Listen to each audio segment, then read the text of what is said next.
This world is not what you think it is. This world is not what you think it is. Don't do it.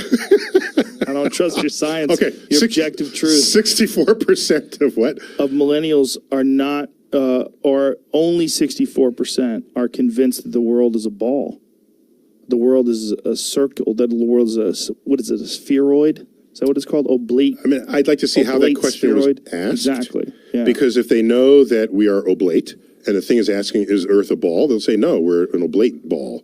We're slightly wider below the equator than at the equator, so we're a pear-shaped oblate spheroid. But it's not a pear that you would find normally. If you found that pear, you'd be like, this fucking pear that's shaped like a ball. So these differences in measurements are so small that if you found it on the ground, you would say this is a perfect sphere. Right. Let me tell you how good a sphere it is. Right. All right. You ever see the schoolroom globes, the geographic globes, and you rub your finger over Nepal and you get the Himalayas. Yeah, and you get the Rockies, and you say, oh, that is a gross exaggeration of reality. Yes. Do you realize if you took Earth with all of its mountains, valleys, and hills, and shrunk it down to the size of a cue ball, it would be smoother than any cue ball ever machined.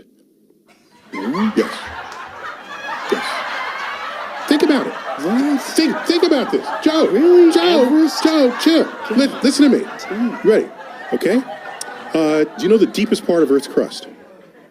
No. The Marianas Trench, off the coast of the Philippines, in the Pacific Ocean. That's the deepest part. Deepest part. It goes 6 miles down. Okay? Oh, okay. So, okay. I was thinking of the depth of the crust itself. No. Just access to the deepest part of Earth's crust, the lowest point on Earth's surface, the Marianas Trench, right off the coast of the Philippines. The highest point on Earth's surface, the tip of K1. K2? Is it K1 or K2? Which one? Is it Japan? I think it's K1. Why would you name the tallest peak K2? That's a good point. I'm just, I'm not a mountain climber, but I'm just thinking. Where is K1? K1, it's the Himalayan mountains. Okay. In Nepal. Okay?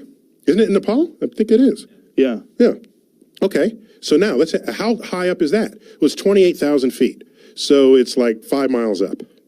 Okay? Right. The distance between the lowest point on Earth's surface and the highest point on Earth's surface is 11 miles. That's here to the Comedy Store. That is less than the length of Manhattan. Whoa. Yet we are 8,000 miles in diameter.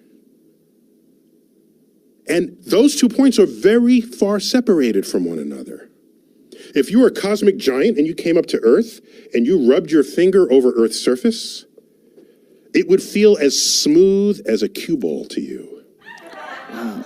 In fact, in this book, I have a whole chapter called On Being Round, which is all about this. It's all about our perception of what is round and what is not. I had asked you to debate one of them flat Earth guys. No, I can't. No. Why don't you sit down with Eric Dubay, my friend? He's got a book with over 200 proofs that nobody has addressed. You know, NASA be tweeting me, all they astronauts be tweeting me. Don't tweet me. Talk to Eric Dubay. No. I know. We talked about it, and we were going to have him on Skype. No, what we do is, and I think this is a diabolical plot, so that the next time we can ship people en masse into orbit, they all want to be the first in line because they know we're going to send them so that they can see the round Earth. They're going to be the first ones in space. Just so they can stop annoying the rest of us. I don't think you're correct. I think I don't think you're correct. But you don't think it's a diabolical plot? I do have people that I've met that don't believe, because the problem with YouTube videos is, it's a problem with a lot of things. But one of the things about being unchecked while you're discussing things is you can say things, you can use big words, you can sound articulate and smooth, and you can do it in a very professional-looking manner. Or do it passionately. Yes, passionately, convincingly, charismatically, and you're unchecked. The natural physics of water is to find and maintain its level. If Earth were a giant sphere tilted, wobbling, and hurtling through infinite space, then truly flat, consistently level surfaces would not exist here. But since Earth is in fact an extended flat plane, This fundamental physical property of fluids finding and remaining level is consistent with experience and common sense. But if you did that in front of an expert and you showed them that, along the way they go, stop, that's not true. Stop, that's not how it works. Right. Let me show you why this is incorrect. Let me show you how you could prove that this is incorrect. Let me show you objective truths But this is not happening. that render your argument invalid. Right. So people who don't have any education, and then they watch one of these YouTube clips, they start actually believing that this stuff makes sense because it's unchecked. And I would say it's not about whether they've had education. It's about whether the education they had teaches them skepticism of information and teaches them how to inquire. Do you realize it's just as intellectually lazy to believe everything you see as it is to deny everything you see? Yes. Why should someone know automatically that Earth isn't flat, yet I tell them in the next breath that the entire universe was once as small as a marble?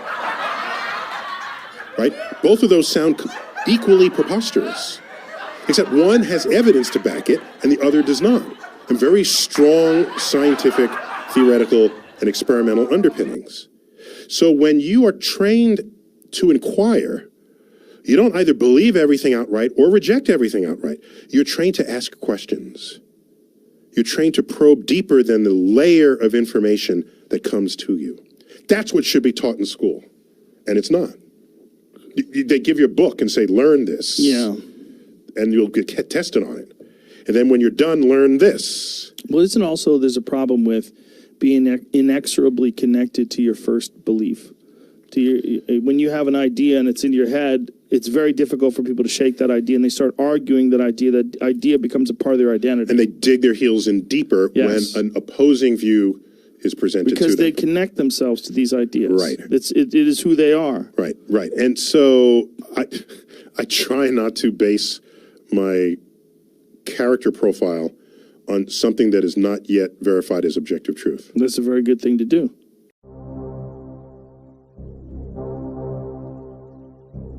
If you can Well, convince Joe, he was a conspiracy theorist. He thought 911 for sure was an inside job, and then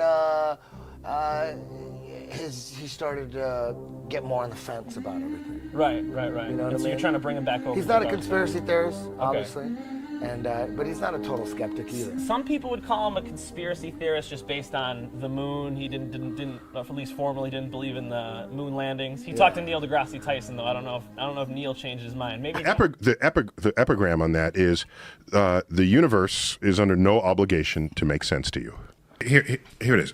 If you look at like the fuel that was loaded up into the Saturn V rocket, you can calculate where that fuel could take that rocket. It's to the moon and back.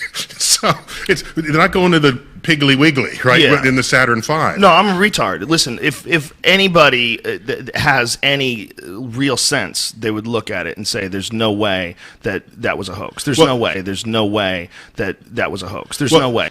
There's no way people went on the moon. There's no way. There's no way people went on the moon. There's no way." Right, Joe, this is going to you again, right? Your son sent them in, right? Right? It should be John first, right? Because he's the same age as myself, right? But I give him the benefit of the doubt, he's an old man, God help him. Right? But I want Davey first. Then the same day I box John, I said, told him on the one day. See, the fellow with one lung Davey, I box him first. And I box John, your son John, the same day, one after the other. Right? Did you hear me, Joe? And the sorriest thing that Joe ever of them, you're the king of no one, the king of this, king of that. You're the king of no one, you're the dirt. At Junkie's boss, Junkie Joe. And I christened you now, Junkie Joe. Rat poison I give you. I was meaning to give you the drugs in heaven. I took the heart attack on Tullamore. In Tullamore Hospital. Rat poison I give you. I give it to you, rat poison. Yeah, Junkie's bastard, yeah. Shoot him. This world is not what you think it is. This world is not what you think it is.